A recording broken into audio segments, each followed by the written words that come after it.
Hello, good morning. Welcome back everyone to our class for CSEET Elements of Company. ये है इसका third और last part हमारी CSEET series का, जिसमें हम बात करेंगे अपने कॉन्टिन्यूएशन में। आज हम बात करेंगे शेयर कैपिटल। आखिर ये शेयर कैपिटल किस बला का नाम है? तो शेयर कैपिटल हम उस बला को कहते हैं जिसको बोलते हैं हम लोग कॉन्ट्री। जब चार दोस्त मिलते हैं और पैसे मिलाते हैं तो वो शेयर करते हैं कोई चीज, और उसी को हम बोलते हैं शेयर कैपिटल। कैपिटल क्या है? कैपिटल है हमारा यहां पर किसी चीज का चालू करना। जैसे हमारी टीम का जो कैप्टन है वो है रोहित शर्मा, ठीक है। और तो वो क्या करता है, वो सबके पैसों को लेके एक जगह लगाता है, क्योंकि वो भी बेटिंग करने लगा है, ठीक है। और बेटिंग ऐप प्रमोट भी करता है। इसी तरीके से हमारा शेयर कैपिटल क्या हुआ? शेयर कैपिटल वो चीज है हमारी जो कंपनी को बनाने में, यानी कि उसका पिलर है, उसका नींव है। जैसे उसकी फीलिंग्स आपके लिए खिलौना है ना, वैसे ही हमारा शेयर कैपिटल हमारे लिए खिलौना है। जितना ज्यादा शेयर कैपिटल होगा उतना बढ़िया कंपनी बनेगी और उतने प्रॉफिट से कंपनी बनेगी, ठीक है। प्रॉफिट से कैसे कंपनी बनेगी? प्रॉफिट से ऐसे बनेगी क्योंकि जितना ज्यादा आप पैसा कंपनी में लगाओगे उतना ज्यादा इन्वेस्टर्स को ट्रस्ट होगा कि हाँ, इसने पैसा ज्यादा लगाया, यानी कि इसकी कंपनी में कोई ना कोई तो बात है, कोई ना कोई तो दम है। तो शेयर कैपिटल क्या बोलता है? Share capital refers to the funds raised by issuing ownership interested in the forms of shares. यानी कि कोई भी कंपनी आप स्टार्ट करते हो तो उस कंपनी की आप ओनरशिप देते हो और लोग आपको पैसा देते हैं। तो ये जो ओनरशिप देने का और पैसा लेने का प्रोसेस है उसको हम बोलते हैं शेयर कैपिटल। यानी कि आप अपनी कैपिटल का एक हिस्सा, आप अपनी ओनरशिप का एक हिस्सा किसी और को देते हो, है ना, और वो बदले में आपको पैसा देता है। In company law capital is classified into various categories based on authorization, issuance and payment status. यानी कि हमारी जो कैपिटल है वो दो तीन कैटेगरी में डिवाइडेड है। कौन सी कैटेगरी में? Authorise, issuance, payment. जिसको हम बोलते हैं authorise share capital, nominal share capital, या फिर हमारी subscribed share capital, post paid up share capital. ये सारी जो हमारी हैं ये शेयर कैपिटल के टाइप हैं। अब क्या बोलता है? Share is a share in the share capital of company. वाह भाई वाह, इतना मुश्किल कोई कैसे समझ पाएगा? ऐसे समझ पाएगा कि बोलता है शेयर जो है, हिस्सा हमारा हिस्सा है। किसमें का? हमारी कैपिटल का हिस्सा है। किस चीज में? हमारी कंपनी में। यानी कि इसके कहने का मतलब है, एक ये आपका शेयर है, शेयर आपका हिस्सा है। किस चीज का हिस्सा है? आपकी कंपनी का हिस्सा है शेयर, ठीक है। एंड इंक्लूड स्टॉक्स, यानी कि ये स्टॉक यानी शेयर के कई सारे हिस्सों को जब आप जमा करके एक जगह रखते हो, जैसे उसके लिए आपने अपनी फीलिंग्स जमा करके एक जगह रखी हुई है, वैसे ही जब हम कई सारे शेयर्स को एक जगह जमा करके रखते हैं उसको हम स्टॉक्स बोलते हैं। लेकिन इसमें क्या इंक्लूड नहीं होता? There are distinct between stock and share is expressed और इंप्लाइड। यानी कि यहां पर ऐसी कोई भी चीज नहीं आती है स्टॉक्स में जो कि पहले से ही बता दी गई है कि शेयर्स क्या है और स्टॉक्स क्या है। अब बात करते हैं, share capital refers to the funds that a company raises in exchange of issuing ownership interest in the company in form of shares. यानी कि घुमा फिरा के फिर से मॉड्यूल वही बात बोलता है कि वो तुम्हें कभी नहीं मिलेगी। मतलब बेटा ये होगा कि शेयर कैपिटल वो है जब आप अपनी कंपनी का हिस्सा देते हो पैसों के बदले। जस्ट लाइक मैरिंग, कि आप अपनी जिंदगी का कंट्रोल किसी और के हाथ में देते हो जस्ट फॉर अ फॉर्च्यूनर। वैसे ही यहां पर कंपनी जो है अपना फ्यूचर का हिस्सा, यानी कि अपनी ओनरशिप का हिस्सा किसी और के हाथों में देता है। किस चीज के? For the exchange of money, और we can say that capital, ठीक है। कैपिटल के बदले जब आप किसी को अपनी कंपनी का हिस्सा देते हो उसको हम शेयर्स बोलते हैं। शेयर कैपिटल में also be describe the numbers and types of shares that compose a company share structure. यानी कि शेयर हमारे टाइप के हो सकते हैं। इक्विटी शेयर हो सकता है, प्रेफरेंस शेयर हो सकता है, और इक्विटी शेयर्स में भी हमारी क्लास हो सकती है, क्लास 1 2 3। हर चीज पैसों पे तौली गई है, शेयर्स भी पैसों पे ही तौले गए हैं। उनकी भी क्लासेस होती हैं, उनके भी टाइप्स होते हैं। तो आइए देखते हैं कि हमारे शेयर्स के टाइप कौन से हैं। सबसे पहले हम देखेंगे कि शेयर्स कैसे कैसे इशू हो सकते हैं। पहला है हमारा नॉमिनल और ऑथराइज कैपिटल। तो क्या बोलता है, ये बोलता है कि हमारे जो नॉमिनल और ऑथराइज शेयर कैपिटल होता है ना, ये कंपनी का मैक्सिमम लिमिट होता है, मैक्सिमम लिमिट। यानी कि ये आपकी मम्मी की लिमिट हो गई, किस चीज की, आपको टॉलरेट करने की। आप बोल के गए कि मैं बस 5 मिनट में आता हूं, तो बेटा ये 5 मिनट जो है ना, यही आपकी मम्मी की टॉलरेंस लिमिट है, यहीं तक आप अपना शेयर कंपनी के इशू कर सकते हो। Maximum share capital authorise by memorandum, यानी आपकी कंपनी के मेमोरेंडम में जितना भी शेयर कैपिटल लिखा होगा मैक्सिमम, आपकी कंपनी उसको उतना ही इशू कर सकती है। इशूड कैपिटल क्या है कि आपने कितना कैपिटल पब्लिक को सब्सक्राइब करने के लिए इशू किया है। क्या करने के लिए, कि कंपनी ने शेयर्स को इशू किया है, किस लिए इशू किया है, पब्लिक से पैसा लेने के लिए, पब्लिक से पैसा लेने के लिए। यानी कि पब्लिक को आप अपनी कंपनी के शेयर्स दे रहे हो और कंपनी से आप पैसा ले रहे हो, ठीक है। सब्सक्राइब कैपिटल यानी कि ये वो कैपिटल है कि जितना पैसा कंपनी को मिला है पब्लिक से, यानी कि आपने सपोज करके 100 शेयर्स पब्लिक को इशू किए और पब्लिक ने सिर्फ 90 शेयर्स ही आपके लिए, ठीक है। तो जितने लिए ना 90 शेयर्स, वो हो गई हमारी सब्सक्राइब कैपिटल, यानी कि portion of issued capital subscribe by members, यानी कि हमारे मेंबर्स ने 90 शेयर्स ले लिए। अब आती है हमारी कॉल्ड अप कैपिटल। जब भी आप शेयर्स इशू करते हो तो आप उसको पार्ट में करते हो, यानी कि सबसे पहले आप उसका अलॉटमेंट करते हो, ठीक है। बहुत सिंपल उसमें बता रहा हूं, फिर फर्स्ट कॉल आती है आपकी, फिर सेकंड कॉल आती है, ठीक है।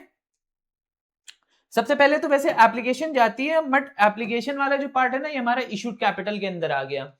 तो यहां पर आप अलॉटमेंट कर चुके हैं, जो कि होगी आपकी सब्सक्राइब कैपिटल, ठीक है। आप पहले अलॉट कर चुके हो। अब आती है हमारी कॉल्ड अप कैपिटल, ये बोलती है कि जो हमारे शेयर्स थे ना, उसमें हमें कितना पैसा लेना है, उसको हम पार्ट पार्ट में लेंगे। तो जो पार्ट पार्ट में लेंगे उसी को हम बोलते हैं कॉल्ड अप कैपिटल। और हमारी आती है लास्ट में पेड अप कैपिटल, यानी हमारी शेयर्स की जितनी भी वैल्यू थी, यानी कि उसका जितना भी रेट था, हमने उस रेट के सारे पैसे पब्लिक से ले लिए हैं, उसी को हम बोलते हैं paid up capital. I hope ये बहुत समझ आ गया हो, क्योंकि बहुत ही तुर्रम खा नहीं है ये, और बहुत ही सिंपल चीज है। अगर ये भी नहीं समझ आता है तो बेटा सीएस छोड़ दो, फिर तुमसे तो ना हो पाएगा। और सीए की सोचना मत, तभी, क्योंकि तुम सीएस में इसीलिए आए थे क्योंकि तुमने सीए का कोर्स देख लिया था। अब आता है हमारे शेयर्स के टाइप, इक्विटी या फिर preference share capital.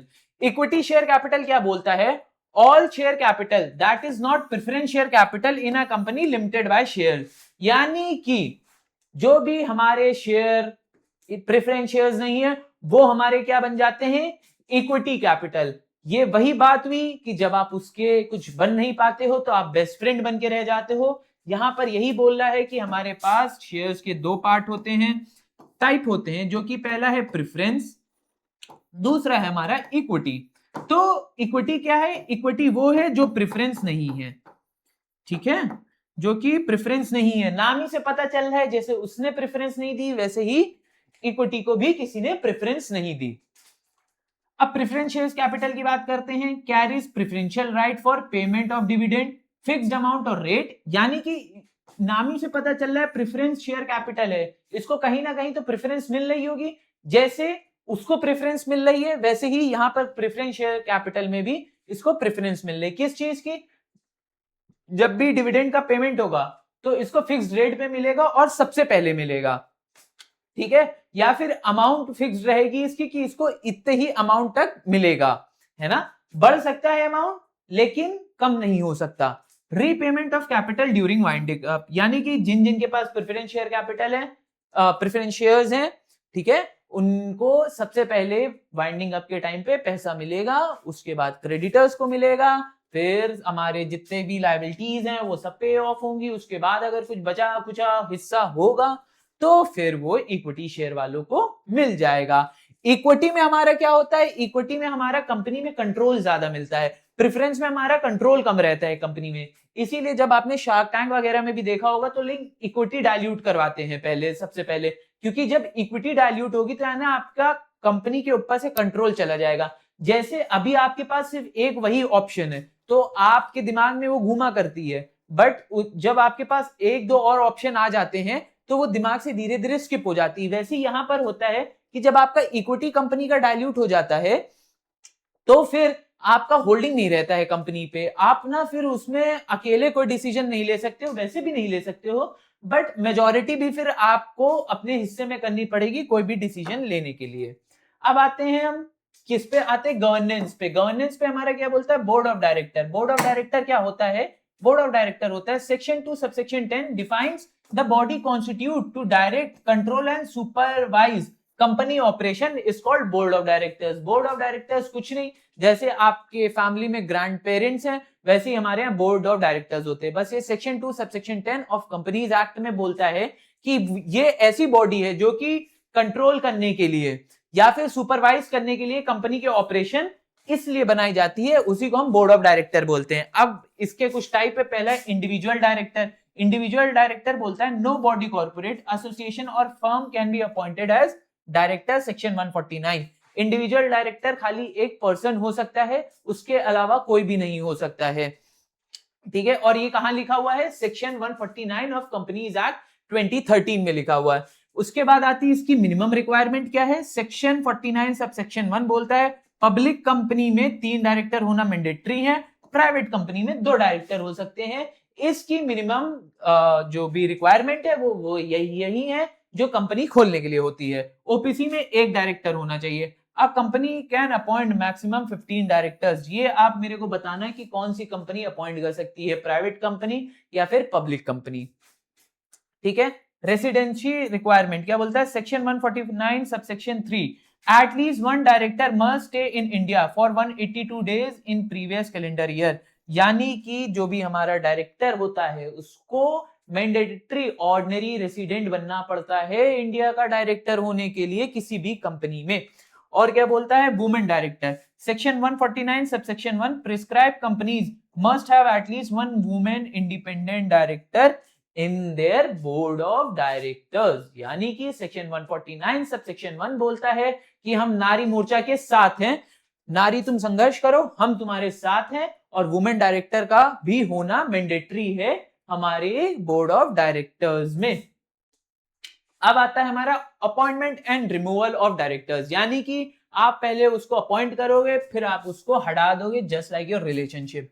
Section 152 of the companies act 2013 क्या बोलता है, where no provision made in articles of association of company. यानी कि जहां पर कोई भी प्रोविजन नहीं है article of association of company में, किस चीज का, for appointment of first director, then the subscriber to the memorandum who are individual shall be deemed to be the first director of company until the directors are duly appointed by members। यानी जैसे ही आप नए हुए, आपके आसपास सिर्फ एक लड़की है तो वही आपकी गर्लफ्रेंड बन जाती है। वैसे ही यहां पर इसके बोलने का मतलब है कि जब आपकी कंपनी बनती है तो आपके पास कोई प्रोविजन नहीं होता आर्टिकल में अगर डायरेक्टर अपॉइंटमेंट का, तो जो भी पर्सन ने मेमोरेंडम सब्सक्राइब कर रखा होगा वही पर्सन आपका डायरेक्टर बन जाएगा एज अ फर्स्ट डायरेक्टर, ठीक है। Every director shall be appointed by company in general meeting. यानी कि हर डायरेक्टर अपॉइंट होना चाहिए किसमें, जनरल मीटिंग में, ठीक है। ये सब कब अपॉइंट हो सकता है, जब आपका फर्स्ट डायरेक्टर अपॉइंट हो चुका और आप या फिर आपने पहले से प्रोविजन डाल रखा अपने आर्टिकल ऑफ एसोसिएशन में कि हम फर्स्ट डायरेक्टर कैसे अपॉइंट करेंगे। अब बोलता है directors appointed by company in general meeting must have director identification number and file consent within 30 days or with ROC। यानी कि जो भी डायरेक्टर बना है उसके पास डिन नंबर होना कंपलसरी है। अगर डिन नंबर नहीं है तो आप डिन नंबर जो है वो अप्लाई कर सकते हो और वो आपके पास आ जाएगा, ठीक है। अब बोलता है 2/3 of public company directors retire bye rotation. यानी कि जो भी पब्लिक कंपनी होगी उसका जो डायरेक्टर होंगे 2/3 डायरेक्टर रिटायर होने चाहिए, 1/3 retire at each general meeting. यानी हर जनरल मीटिंग में 1/3 लोगों को रिटायर हो जाना चाहिए। कैसे रिटायर होंगे, ऐसे होंगे दोस्त longest in the office since last appointment. यानी जो भी सबसे ज्यादा ऑफिस होल्ड किया होगा अभी तक टाइम में लास्ट अपॉइंटमेंट से, उसको सबसे पहले रिटायर होना पड़ेगा। बोर्ड में अपॉइंट एडिशनल डायरेक्टर। यानी कि बोर्ड अपॉइंट कर सकता है किनको, एडिशनल डायरेक्टर को, क्यों, होल्ड कर सके वो ऑफिस अंटिल नेक्स्ट एजीएम। और alternate director for absence exceeding 3 months। यानी कि हमारे डायरेक्टर थे, सब ट्रिप पे चले गए, सबके सब मर गए, तो उनमें से एक बचा है, एक ना बाकी टाइम के लिए 3 महीने से पहले उसको एडिशनल डायरेक्टर या फिर ऑल्टरनेट डायरेक्टर अपॉइंट करना होगा, जिस भी केस में अगर कोई दुर्घटना हो जाती है। अब आता है रिमूवल प्रोविजन की, हमारे डायरेक्टर्स को हम कैसे हटाएं। सबसे पहला है कंपनी में remove director by ordinary resolution before term expiry, not being a director appointed by national company law tribunal with reasonable opportunity to be being heard. यानी कि आपकी बंदी नहीं बनेंगे, उसको बोलने का मौका देंगे और तभी हम उसको हटाएंगे उसका टर्म खत्म होने से पहले। Independent directors reappointed for second terms require special resolution for removal with opportunity of being heard. यानी कि यहाँ पे बोल रहा है कि जो इंडिपेंडेंट डायरेक्टर रीअपॉइंट हुआ है सेकेंड टर्म के लिए, उसको स्पेशल रेजोल्यूशन से ही हम अपॉइंट हटा सकते हैं, प्लस उसको बोलने का मौका फिर से देना पड़ेगा कि भाई आप भी अपनी बात रख सकते हो, हम लड़की नहीं है जो आपकी बात नहीं सुनेंगे, हम सुनेंगे और सबको पूरा मौका देंगे। उसके बाद बोलता है special notice required for removal resolution. क्या कि special resolution special notice require होगा प्लस स्पेशल रेजोल्यूशन रिक्वायर होगा जब आपको किसी भी उनको वैकेंसी को खाली करवाना होगा डायरेक्टर की, और वैकेंसी में be filled at same meeting. यानी कि जिस मीटिंग में डायरेक्टर जा रहा होगा उसी मीटिंग में हमें उसका रीअपॉइंटमेंट अपॉइंटमेंट भी करना पड़ेगा। अ vacancy created by removal of director में, यानी कि कोई भी वैकेंसी डायरेक्टर को हटाने से बनती है if he had been appointed by company in general meeting or by board be filled by appointment of another director in his place at the meeting at which he is removed। यानी कि जिस भी journal meeting में director को हटाया जा रहा है उसी पर्टिकुलर मीटिंग में दूसरे डायरेक्टर को अपॉइंट करना होगा, उसी की जगह अपॉइंट करना होगा। A director so appointed shall hold office till the date up to which his predecessors would have held the office if he had not been removed। यानी कि कोई भी डायरेक्टर जो अपॉइंट होगा उसको ऑफिस होल्ड करना पड़ेगा, किस डेट तक, जिस डेट तक उससे पहले वाले जो हटाए गए हैं उन्होंने ऑफिस होल्ड किया था। ठीक है, अब आता है मीटिंग ऑफ बोर्ड यानी board meeting. Section 97, board meeting are crucial for companies development as because of the reason that in these formal meeting are held to devise policies, drive the management, strategize and evaluate expectations for the stakeholders। यानी कि क्या बोल रहा है, ये बोल रहा है कि हमें बोर्ड मीटिंग क्यों करानी चाहिए। बोर्ड मीटिंग इसीलिए करानी चाहिए ताकि हम अपना फाइनेंशियल स्टेटमेंट दिखा सके, रेजोल्यूशन देख सके, ऑर्डिनरी बिजनेस देख सके, हम अपने एजेंडा पे बातचीत कर सकें, अपनी सारी जितनी भी एक साल के अंदर कार्रवाई हुई है उस पे हम अपना नजर फिरा सकें। तो बोल रहा है first meeting with in 30 days of incorporation. यानी बोर्ड मीटिंग हमारी सबसे पहले कब हो जानी चाहिए, इनकॉर्पोरेशन के 30 दिन के अंदर ही हमारी बोर्ड मीटिंग हो जानी चाहिए।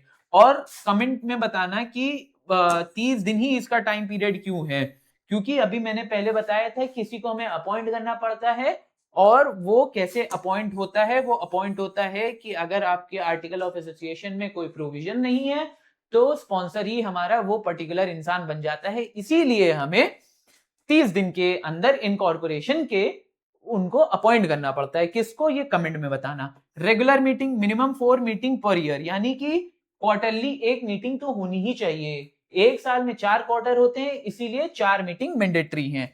अब बोलता है gap between meeting not more than 120 days, यानी कि 2 मीटिंग के बीच में 120 दिन से ज्यादा कोई गैप नहीं होना चाहिए।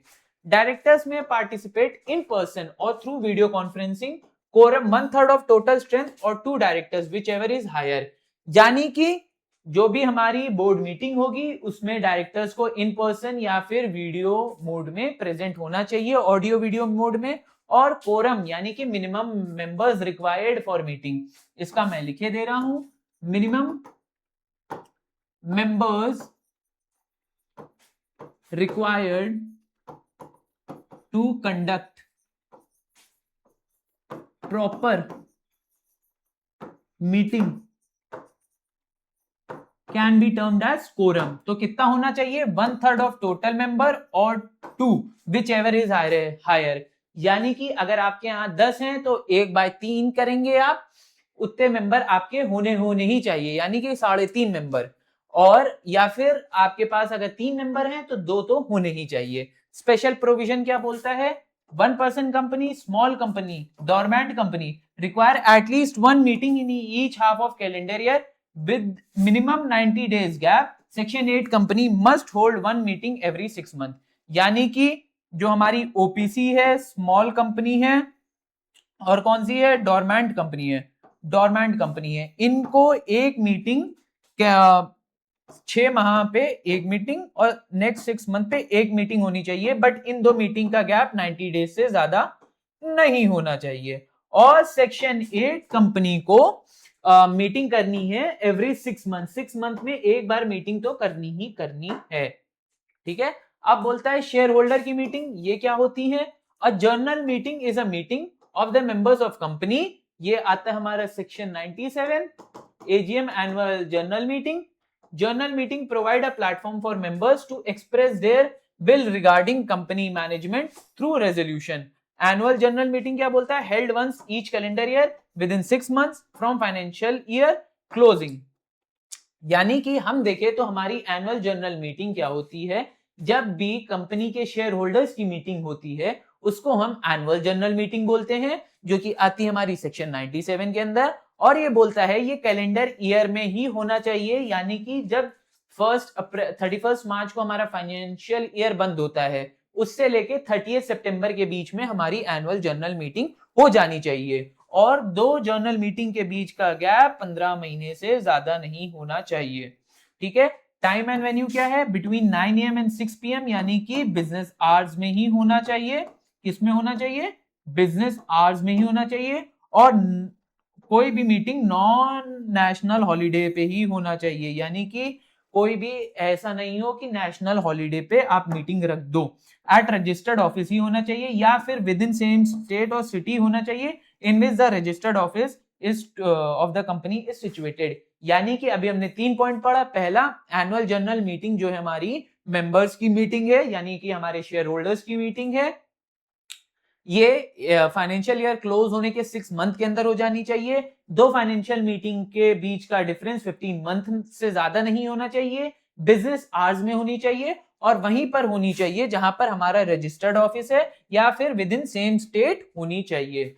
Annual general meeting of an unlisted company may be held at any place in India if consent is given in writing by electronic mode by all members in advance. The central government is empowered to exempt any company from these provisions subject to such conditions as it may impose। यानी कि unlisted company है जो कि होगी हमारी unlisted company, ठीक है, वो इंडिया में कहीं पर भी एनुअल जनरल मीटिंग करा सकती है जब उसके सारे मेंबर्स कंसेंट दे सके। यानी कि अगर कोई भी कंपनी है XYZ, उसके मेंबर्स चाहते हैं कि हम गोवा में जनरल मीटिंग करें तो वो वहां भी कर सकते हैं, लेकिन उनकी पहले प्रायर अप्रूवल होनी चाहिए। अब हम लास्ट टॉपिक पढ़ रहे हैं इसका, वो है ordinary business at AGM। Section 102 subsection 2 clause A क्या बोलता है? ये जितने भी यहां पे लिखे हुए हैं ना, ये सारे हमारे ऑर्डिनरी बिजनेस हैं। इनके अलावा, रुको मैं इसको थोड़ा डार्क करके लिखता हूं। इनके अलावा जितने भी हैं, इनके अलावा जो भी होंगे वो स्पेशल बिजनेस होंगे। क्या होंगे? स्पेशल बिजनेस होंगे। यानी कि हमें इन 4 को पढ़ना होगा, और ये 4 जो होंगे हमारे ऑर्डिनरी बिजनेस होंगे। इनके अलावा जो भी होगा वो हमारा स्पेशल बिजनेस होगा। पहले, consideration of financial statement and reports, declaration of dividend, appointment of retiring directors, appointment and remuneration of auditors. यानी कि हमारे ये जितने भी 4 पॉइंट्स हैं ये हमारे खाली ऑर्डिनरी बिजनेस होंगे, जो कि एनुअल जनरल मीटिंग में डिस्कस होना इंपॉर्टेंट होता है। और इन सब के अलावा जो भी होगा वो हमारा स्पेशल बिजनेस होगा। ठीक है। आई होप ये क्लास आपको अच्छी लगी हो। अगर आपको इसकी इन डेप्थ जानना है तो हमारे चैनल पे वीडियो पड़ी हुई है एनुअल जनरल मीटिंग के बारे में, आप उसको देख सकते हो। मिलते हैं नेक्स्ट क्लास में, तब तक के लिए गुड बाय।